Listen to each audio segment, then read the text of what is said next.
नमस्कार दोस्तों। आज है 18 जुलाई 2026। मैं आपका स्वागत करता हूं और एपिसोड है 16वां। और सबसे पहले आज का पॉजिटिव थिंक, हौसलों के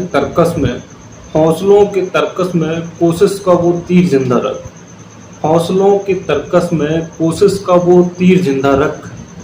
और हार जाओ जिंदगी में चाहे सब कुछ, हार जाओ जिंदगी में चाहे सब कुछ, मगर फिर जीत की एक उम्मीद जिंदा रख, मगर फिर जीत की एक उम्मीद जिंदा रख। इसी सुविचार के साथ आगे बढ़ते हैं। आज की पहली खबर देखते हैं। स्वदेशी तकनीक से भारत में निर्मित हुई पहली हाइड्रोजन ट्रेन, हाइड्रोजन से चलने वाली ट्रेन। अब भारतीय रेलवे में, जैसा कि हमने सुना होगा, भारतीय रेलवे में यह स्वर्णिम अध्याय रचने जा रहा है। यह एक महान क्रांति है, ग्रीन क्रांति के तौर पे देखा जा सकता है, क्योंकि हाइड्रोजन भी एक तरह का नवीकरणीय ऊर्जा है, सतत विकास को बढ़ावा देती है। तो इसी क्रम में हम समझते हैं हाइड्रोजन क्या है। सबसे पहले हाइड्रोजन जो है एक ज्वलनशील गैस है, और जो कि जिसका उपयोग मुख्यतः ईंधन के फ्यूलों में किया जाता है, ईंधन फ्यूल के लिए किया जाता है।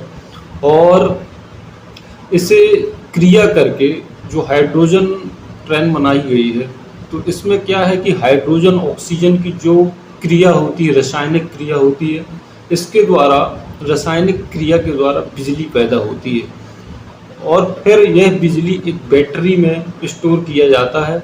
फिर इसके द्वारा इलेक्ट्रॉनिक मोटर चलती है। इससे जो वाष्प निकलता है, जल का वाष्प निकलता है। इससे ईंधन में कोई धुआं हवा में नहीं होता है, केवल जल निकलता है इससे।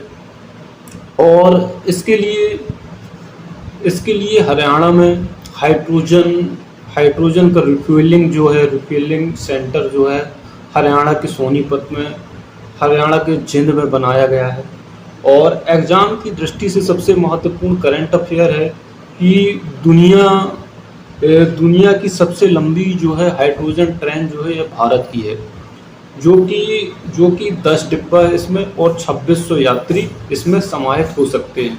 यह भारत पहला देश बना है ऐसा करने वाला। और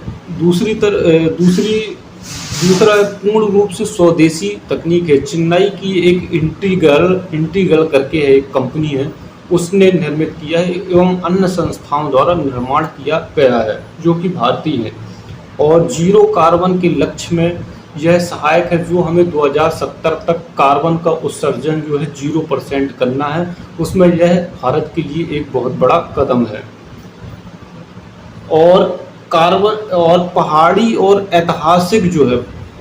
जो ऐतिहासिक इलाके हैं, वहाँ पर पहले तार एवं खम्भों को खींचना पड़ता था। अब इस व्यवस्था के आने जाने से कनेक्टिविटी जो है और मजबूत होगी, और हम पहाड़ी दूर दराज इलाकों में पहुँच सकेंगे। और ऐसे लोगों से हमारा जुड़ाव भी बना रहेगा, कनेक्टिविटी भी बनी रहेगी। और दूसरी बात है, वहाँ के संसाधन जो हैं, जैसे खनिज हैं और अन्य चीज़ें हैं, उसका हम दोहन कर पाएंगे, जिससे हमारी अर्थव्यवस्था जो है और जल्दी ग्रो होगी। अगली खबर है, अब देश की जनता भी करेगी सरकारी कार्यों की निगरानी। मनरेगा योजना की खामियों को दूर करने के लिए, मनरेगा जो योजना वर्ष 2005 में आई थी, उसकी खामियों को दूर करने के लिए सरकार के द्वारा विकसित भारत जी राम जी, यह एक बिल लाया गया था कुछ दिन पूर्व। तो वह बिल पारित हो गया है। तो उसमें जो मतलब ये था कि जो मनरेगा में 100 दिन का रोजगार था, अब उसे बढ़ाकर 125 दिन का रोजगार कर दिया गया। और हम देखते थे कि मनरेगा में जैसे पहले लापरवाहियां होती थी, उसे दूर करने के लिए सरकार के द्वारा मौजूदा कार्यस्थल पर, जहां कार्य होगा मनरेगा वाला, तो वहां पे एक कार्य बोर्ड बनाया जाएगा। तो जिसमें लागत के विषय में, मजदूरी विवरण के विषय में, और कार्य दिवस के बारे में, अवधि के बारे में, ये सब वो बोर्ड में जानकारी होगी, जिससे जो आम जनता है वह बोर्ड को पढ़ सकेगी और अपने सवाल ग्राम सभा में कर सकेगी, जिससे पंचायत की, शासन की, प्रशासन की पारदर्शिता, जवाबदेहिता ये सब बढ़ेगी, जिससे शासन प्रशासन को जगाने में एक कदम होगा। और फर्जी भुगतान पहले होता था, तो इससे सुधारा जाएगा, इससे समस्या का निजात मिलेगा। गलत मास्टर रूल है, इससे समस्या का हल होगा।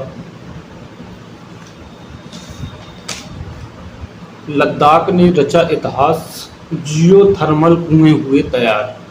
अब जियोथर्मल वही भूतापी ऊर्जा कहते हैं, भूतापी ऊर्जा वाले कुआं, जो कि लद्दाख जो है समुद्र तल से 14,000 फीट जो है ऊंचाई पर है।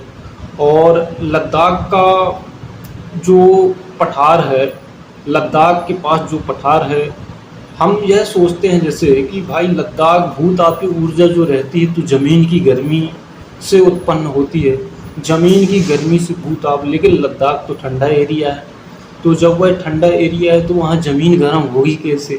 हमारे दिमाग में ये भी सवाल आता है। तो इसका उत्तर ये है कि लद्दाख जहाँ जहाँ पठार होंगे तो पठार हमेशा गर्म होते हैं पठार, क्योंकि पठारों के पास मिट्टी स्वयं की नहीं होती, ना पेड़ पौधे होते पठारों के पास। पेड़ पौधे एक तरह से धूप आने से रोकते हैं, तो वह जो है पर्वत का निर्माण, पर्वत श्रृंखलाओं में मिट्टी होती है, पहाड़ होते हैं, इसीलिए पर्वत श्रृंखलाओं में भूकंप नहीं आता, ज्वालामुखी नहीं आती कुछ क्षेत्र में। लेकिन पठार में ज्वालामुखी आता है, भूकंप आता है, निरंतर आता रहता है। तो इसी कारण लद्दाख पठार में ज्वालामुखी भूकंप विगत कई वर्षों में देखा गया, और वर्तमान में भी कई बार आ जाते हैं। तो इसी के कारण वहाँ की जो भूमि है गर्म होती है। तो इससे अब गर्म भूमि जब होगी तो उससे भूतापी ऊर्जा का निर्माण किया जा सकता है। भूतापी ऊर्जा का मतलब ही यही होता है कि ज़मीन के अंदर की गर्माहट से जो पानी निकलेगा उसकी भाप से टरबाइन घुमाकर बिजली पैदा करना। तो वहाँ पर कुआं खोदे गए हैं पूगा घाटी में, और नेचुरल गैस एनर्जी सेंटर द्वारा इसे विकसित किया गया है। और भूतापी ऊर्जा तो ऐसी है कि 24x7 आवर्स काम करती है, जबकि सौर ऊर्जा के लिए रात में कार्य नहीं कर सकती सौर ऊर्जा। और पवन ऊर्जा के लिए एक विंड स्पीड की आवश्यकता होती है। और इससे लाभ ये होगा कि लद्दाख की ऊर्जा सुरक्षा बढ़ेगी। पर्यावरण संरक्षण में यह जो है नवीकरणीय ऊर्जा है, तो सतत विकास में भी भागीदार बनेंगे। और कार्बन जो उत्सर्जन है उसका लक्ष्य 2070 तक हमें शून्य करना है, तो इसमें मदद मिलेगी। और पर्यावरण संरक्षण तो हो ही रहा है, सतत विकास से है ये तो। और क्योंकि ये ग्रीन एनर्जी भी है, भूतापी ऊर्जा ग्रीन एनर्जी, जब ग्रीन एनर्जी होगी तो कार्बन उत्सर्जन कम होगा। जब कार्बन उत्सर्जन कम होगा तो हम वैश्विक लक्ष्य की तरफ बढ़ेंगे, और वैश्विक लक्ष्य की तरह तो फिर स्मार्ट निर्माण होगा। तो विकसित भारत 2047 के लक्ष्य को हम प्राप्त कर सकेंगे। जय हिंद, जय भारत। नेक्स्ट एपिसोड में मिलते हैं कल।